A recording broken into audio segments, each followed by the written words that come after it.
création d'emplois décents et rémunérateurs pour nos jeunes. Ils seront ainsi en mesure de contribuer de façon constructive au développement de nos sociétés en réponse à l'impérieuse nécessité de lutter contre les fléaux de la radicalisation et du terrorisme dans toutes leurs manifestations. En Afrique orientale et australe, des sécheresses dévastatrices ont affecté les moyens d'existence des millions de personnes, les pays les plus touchés étant notamment l'Éthiopie, le Malawi, le Lesotho, le Swaziland, le Mozambique, la Namibie. Ailleurs, la chute considérable des cours mondiaux du pétrole et d'autres produits de base par les pays ACP a entraîné des déficits budgétaires qui risquent de compromettre les perspectives de réalisation des objectifs de développement fixés par ces pays à court et à moyen terme.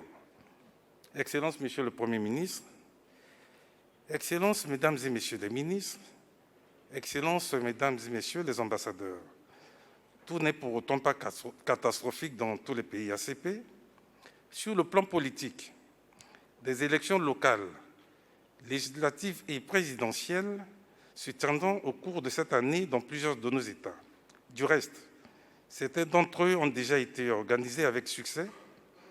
Des élections depuis le début de l'année, et je voudrais féliciter tous les pays concernés, notamment le pays hôte, le Sénégal, où un référendum a été récemment organisé.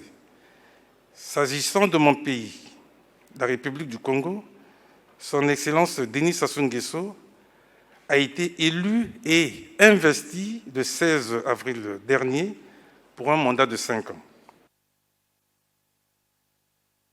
Les îles Marshall ont écrit une nouvelle page de leur histoire en élisant pour la première fois une femme, Son Excellence Madame Hilda Klein, à la magistrature suprême.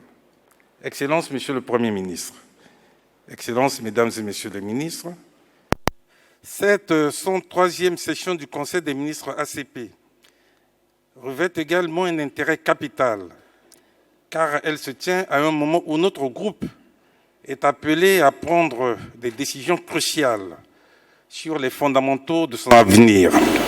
Il s'agit d'ailleurs de la dernière session avant le 8e sommet des chefs d'État et de gouvernement ACP, qui aura lieu dans 5 semaines à Port Moresby, capitale de l'État indépendant de Papouasie-Nouvelle-Guinée. Parallèlement, des discussions sur l'avenir des relations entre le groupe ACP et l'Union européenne, notre principal partenaire, sont engagées depuis l'année dernière, même si, en vertu de l'article 95 de l'accord de Cotonou, les deux parties ont jusqu'à août 2018 pour entamer des négociations formelles. L'événement de haut niveau sur les relations ACP-Union européenne, prévu le 28 avril, conjointement organisé par notre secrétariat et la Commission de l'Union européenne, auquel nous sommes tous invités, constituera une autre occasion pour les deux parties de procéder à un échange de vues éclairé sur cette question centrale. Enfin, les résultats de la 3e conférence internationale sur le financement du développement, tenue à Addis Abeba en juillet dernier, le sommet des Nations Unies sur l'adoption du programme de développement pour l'après 2015, la 21e session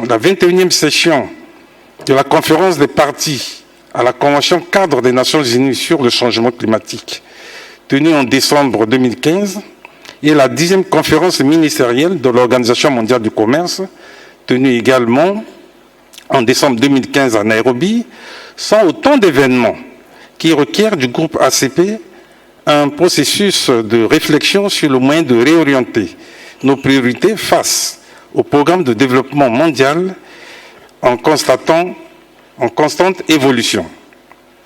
Excellences, vous l'aurez constaté, un programme chargé nous attend. Toutefois, comme le disait Vince Avner, célèbre évangéliste américain, je cite, « La vision doit donner lieu à une initiative. Il ne suffit pas de contempler les marches, il faut encore les gravir. » Fin de citation. Et si je puis me le permettre, il est désormais temps pour nous de gravir les marches.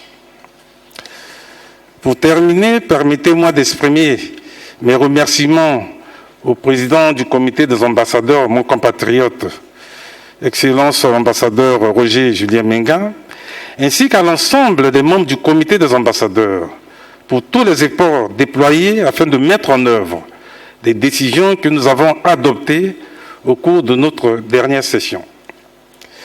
Mes remerciements vont également aux membres du personnel du secrétariat ACP qui, sous la conduite du secrétaire général, Dr Patrick Gomez, continue de fournir l'assistance technique requise par le comité des ambassadeurs pour donner effet à nos décisions.